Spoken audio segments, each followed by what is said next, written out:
Billie and Bennett. Billie Eilish on Most Requested Live Worldwide with Romeo. Billy, what's up?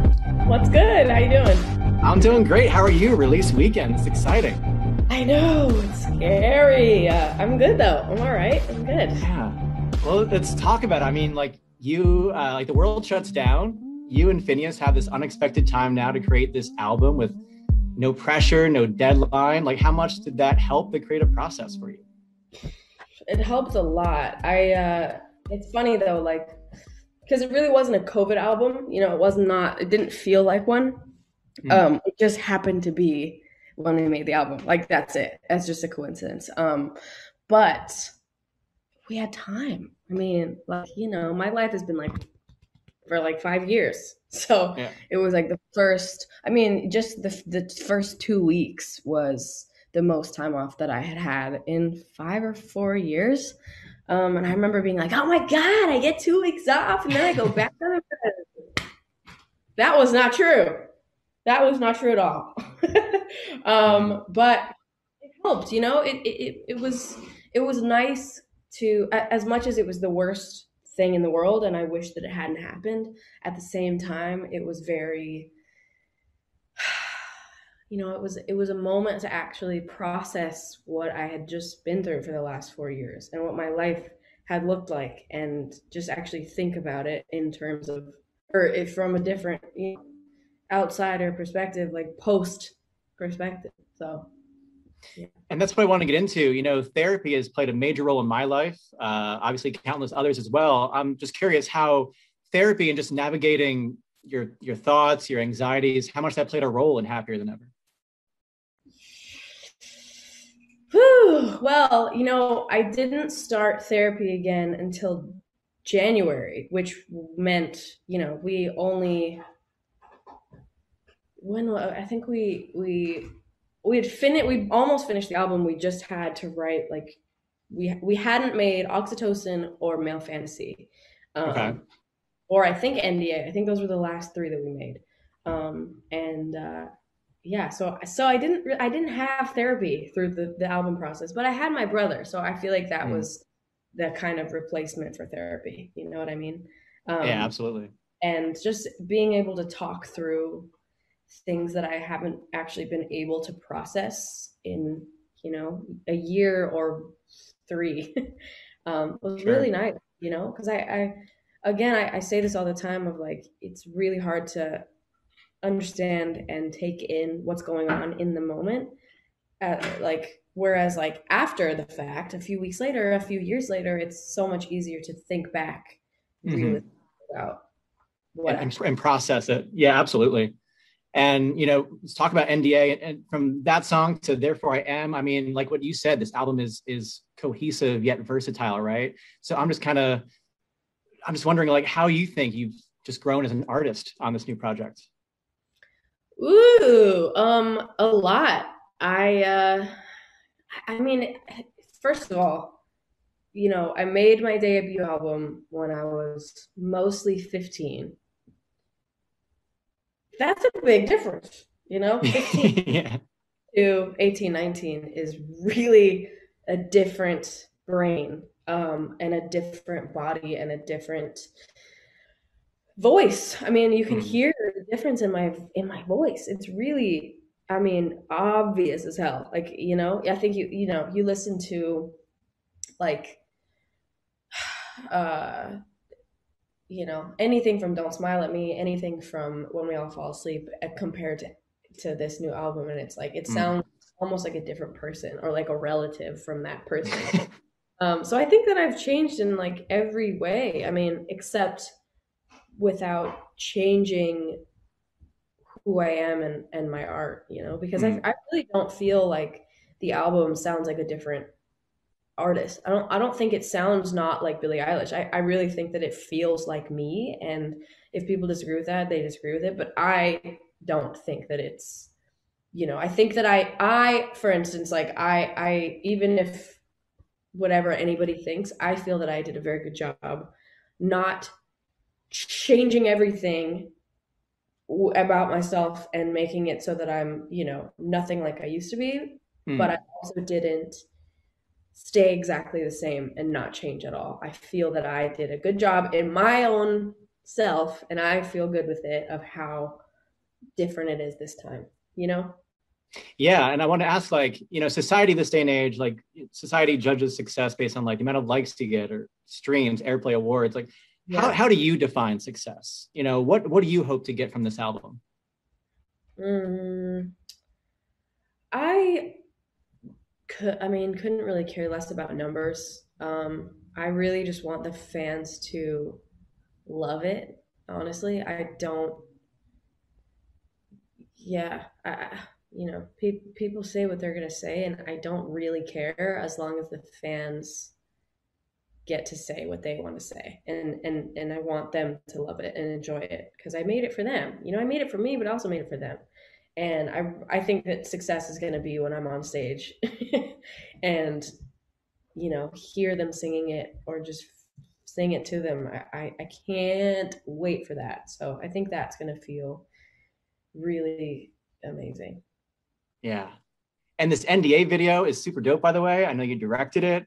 Thanks. First, like, how did it feel like be back in the director's chair? And also the meaning behind the video. So I don't know, I interpret it as like the cars whizzing by you is like the chaos maybe in your life, anxiety, fear. I don't know. That's how I digested it. Just tell me about the process of making it. You know better, you made it. So I love that you interpreted it like that. That makes me so happy. The making of it was crazy. I mean, it was so much fun. First of all, that video I had a completely different idea originally, and then we got closer and closer to having to do it, and we had to change it because of random stuff. But so it originally was completely different, and then I thought of something else, and then that was completely different, and then I was pretty stumped. I was like, I don't even know what to do because this song feels like fast something. It feels like momentum and like kind of fear, but also not corny at all. Like I really didn't want it to. I made sure that it didn't feel like a music video. Like there's no like performance takes where I'm like, just singing on with a backdrop. Really, I wanted it to just be a really cool visual, and it was so fucking dope to shoot. We shot it in the middle of the night in Lancaster, with 25 stunt drivers zooming past me. It was nuts. It was nuts to shoot. It was crazy. yeah, that looked like a lot of fun. And I was always wondering about the process of making a song, right? So if a song starts becoming like feeling like work, is that like when you throw the song away, or do you see it through? Like, are the best songs one that just like flow through you? That's a good question. I don't throw them away when they feel like work because usually that happens with every song at a certain point, Okay. whether it's when you record vocals, like if it depends what kind of song it is. Like for instance, Lost Cause was I recorded it so fast because it was just right in my voice vocal range, and it very, I just felt good about my voice, and I felt good with all the takes. So that one was like I recorded it and it was super quick.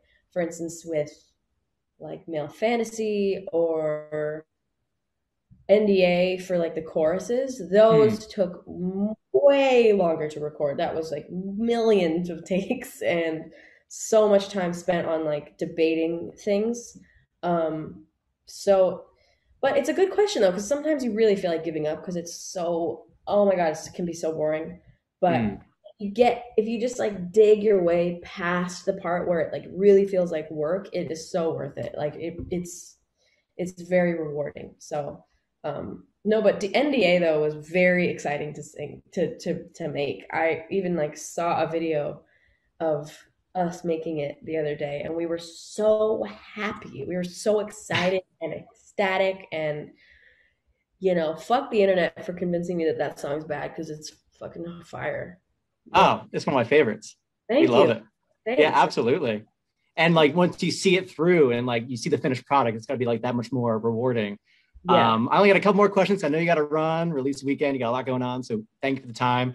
The Disney Plus concert coming, super exciting. I got Disney Plus, so now I can watch Boy Meets World and this, so super pumped. September 3rd, it's all going down. How big is this for you to be repping your hometown of LA? It's a big stage. It's amazing, dude. It's the Hollywood Bowl. Are you kidding me? That's, the most iconic part about Los Angeles, I feel, especially like in music. So it was amazing. I mean, we shot that through the night, like for 4 days. We were shooting overnight in the empty Hollywood Bowl. I mean, it was so surreal and ridiculous and so hard and so much work. Oh my God. It's going to be beautiful, for real. Yeah, that's super exciting. And then the tour, you were just saying before how excited you are to be back on the road. What about the tour are you most excited for? Is it the fans, hearing them, recite these lyrics back to you? Like what about the tour are you most pumped for? That, for sure. Yeah. I mean, all parts of tour, really. The shows and the fans and seeing them and feeling them and reaching down and touching them and just being in that room, with all of our energies just mixed, really, unbelievable. And there's no other thing in life like it, and I also love everything else about tour. I love my tour team, and we have so much fun backstage, and we scooter around the arena and play cards all day and eat food and yeah, I was gonna ask you what's on your rider these days. What do you need on the road to make you feel like you're at home? We got a lot of stuff. My rider always has chocolate milk, lemonade, some snap pea crisps, the tomato basil flavor. We got fruit roll-ups and really good smelling candles and snacks and just candy and all the stuff. Billie, thank you so much for dropping by MRL and talking to us. Congrats on the album. Can't wait to see you on the road. Well, thanks for having me. It was great to talk. A big MRL thank you to Billie Eilish for joining us today. You can see this interview in its entirety at mostrequestedlive.com.